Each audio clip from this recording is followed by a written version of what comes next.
Le réseau PI vient de passer à la vitesse supérieure. Les résultats du hackathon 2025 sont là, et franchement, ça dessine un avenir vraiment, vraiment intéressant. Allez, on décortique ça ensemble. Alors attention, ce hackathon, ce n'était pas juste un concours d'idées en l'air. Non, l'enjeu était beaucoup plus grand. Il s'agissait de créer des applications qui marchent, qui sont prêtes pour le mainnet, bref, construire de vraies utilités et on peut dire que la communauté a répondu présent. Bon, voilà le moment que tout le monde attendait. Après des semaines et des semaines de délibération, on connaît enfin les gagnants. Voyons voir qui a réussi à sortir du lot. Alors, qui sont les grands vainqueurs? Ces 3 applications ont vraiment tapé dans l'œil du jury, que ce soit par leur innovation, la qualité de leur projet ou leur potentiel pour tout l'écosystème Pi. Et le grand gagnant est Blind Lounge, une application sociale qui place la confidentialité au centre de tout et qui, franchement, pourrait bien réinventer notre façon d'interagir en ligne.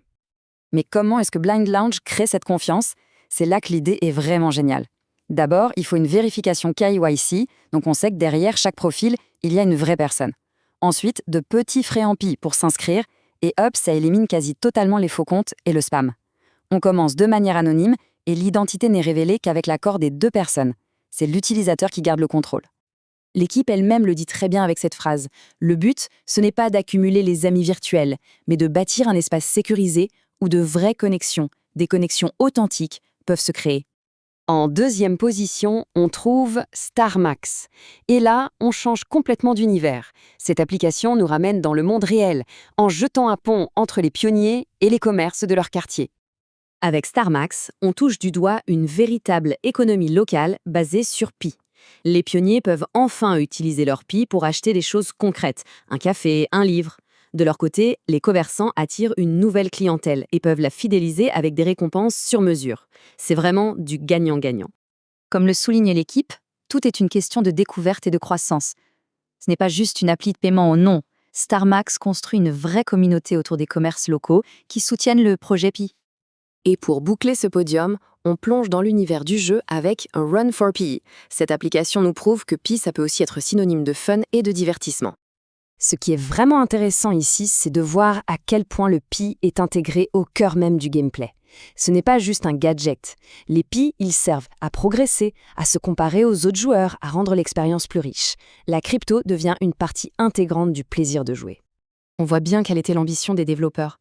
Créer un écosystème de jeu autonome où tout, de l'amélioration de son personnage à la compétition mondiale, est propulsé par Pi.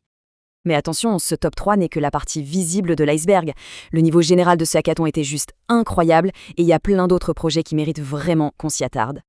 Franchement, regardez-moi un peu cette diversité. On a Kindrek pour faire des rencontres, Workflet, un outil de travail collaboratif, ou encore Palipay pour partager l'addition au resto. Ça montre bien que l'utilité de Pi peut s'étendre à quasiment tous les domaines de notre vie numérique. Bon, voir tous ces projets, c'est génial, mais ça soulève une question un peu plus profonde. Au fond, pourquoi organiser un événement comme ça maintenant? Quelle était la stratégie derrière tout ça pour le réseau Pi? C'est la question clé. Parce qu'au-delà de la compétition, il y avait un objectif très clair derrière ce hackathon. Le défi lancé aux développeurs était simple et direct. Ne nous donnez pas des concepts, donnez-nous des applications qui fonctionnent, des applications capables de se connecter à d'autres services et qui apportent une vraie valeur, tout de suite sur le mainnet. L'idée, c'était de passer de la théorie à la pratique. Et tout ça s'est déroulé sur 2 mois très intenses, de mi-août à mi-octobre. Ça a donné juste assez de temps aux équipes pour développer, tester et peaufiner leur projet avant la ligne d'arrivée. Et le résultat est juste bluffant.